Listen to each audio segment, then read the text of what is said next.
আসসালামু আলাইকুম। আমরা এমনিই বলে দিতে পারি আর কি যে ভারত কখনোই শেখ হাসিনাকে ফেরত দিবে না। আমাদের কাছে কি তথ্য আছে? না, তথ্য লাগে না।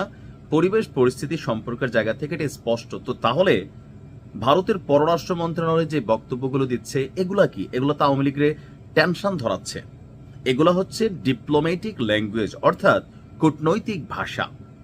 আপনি তলে তলে যাই করেন, কিন্তু রাষ্ট্র টু রাষ্ট্রের মধ্যে যখন একটা চিঠি লেনদেন হয়, দেয়ার ইজ এ সিস্টেম, এবং সিস্টেমটার যে language should be diplomatic language, অর্থাৎ আপনাকে কূটনৈতিকভাবে এখানে পক্ষপাতিত্ব এগুলা করা যাবে না কোনো ব্যক্তি বিশেষ রাজনৈতিক দলের প্রতি।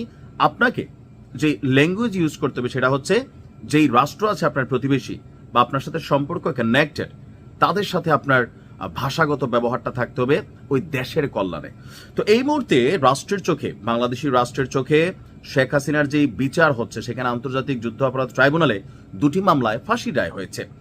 যেহেতু শেখ হাসিনা ভারতে অবস্থানরত আছেন, তো তাকে দেশে ফেরানোর জন্য ভারতের সাথে যেই বন্দি বিনিময় বা প্রত্যর্পণ চুক্তি, সেই চুক্তি অনুযায়ী শেখ হাসিনাকে ফেরত পাঠানোর জন্য বাংলাদেশ সরকার দ্বিতীয়বারের মতন একটা চিঠি দিয়েছে ভারতকে। এর আগে কিন্তু একটা চিঠি দিছে, ওইটার কোনো জবাব ভারত এখনো দেয় নাই, তবে চিঠি পাওয়ার স্বীকারোক্তি দিছে। এখন চিঠি পেয়ে তারা কি বলছে, কেন আওয়ামী লীগের অনেক নেতাকর্মীদের মধ্যে কিছুটা টেনশন আছে যে কি সিদ্ধান্তটা আসে, আর বাকিরা নিশ্চিত যে আরে কিসের পাঠাবে, এগুলা হচ্ছে জাস্ট কথার কথা।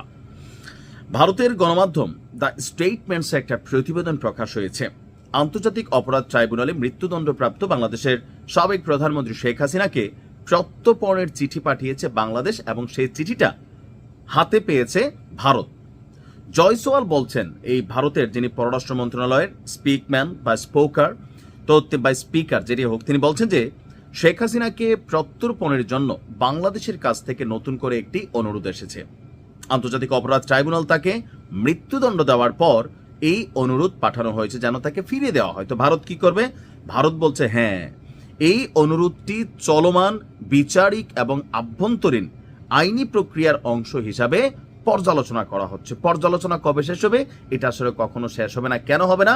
কারণ আগের যে চিঠিটা, সেইটারই তো পর্যালোচনা ভারত এখনো কইরা কোনো জবাব বাংলাদেশ সরকারকে দেয়নি। আমাদের পররাষ্ট্র উপদেষ্টা তো ইচ্ছে বলছিলাম একটা খোলামেলা কথা, আমার মনে হয় যে ডক্টর ইউনূসকে আসলে মন থেকে চাচ্ছেন যে ওনার শাসনামলে শেখ হাসিনা বাংলাদেশে আসুক, আর এরপরে যে একটা পরিস্থিতি তৈরি হবে এইটা তার সরকারের উপর দেওয়া যাক, অথবা শেখ হাসিনার যদি ফাঁসির রায় কার্যকর হয় এটা ডক্টর ইউনূস নিজে দেওয়া যাক।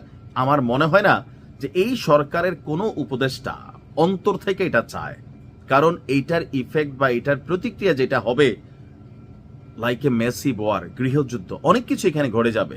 সো এটাকে সরকার সামলাইতে পারবে না, যার কারণে জনগণকে খুশি করার জন্য ওই যে চিঠি দেওয়ার দিলাম, তো সেই চিঠির বিপরীতে কি চিঠি আসলো না আসলো আমরা দিচ্ছি, তো ভারত ফেরত দিচ্ছে না, এরকম একটা অবস্থান কোথাও না কোথাও, কোথাও না কোথাও।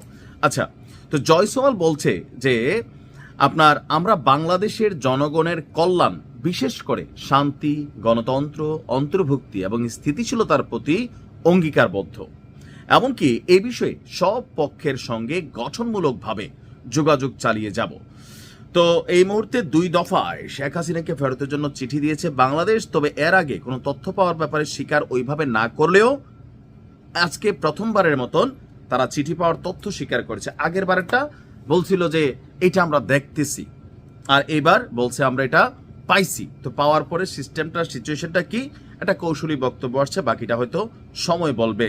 তবে আমরা এতটুকু জানি যে ভারত কখনো আওয়ামী লীগের সুসময় আসার আগ পর্যন্ত শেখ হাসিনাকে ফেরত দিবেন, এটা মোটামুটি বাচ্চারাও বোঝে। তারপরেও দেখা যাক রাষ্ট্র হিসেবে কি ভূমিকা নেয়, সময় বলে দিবে। আসসালামু আলাইকুম।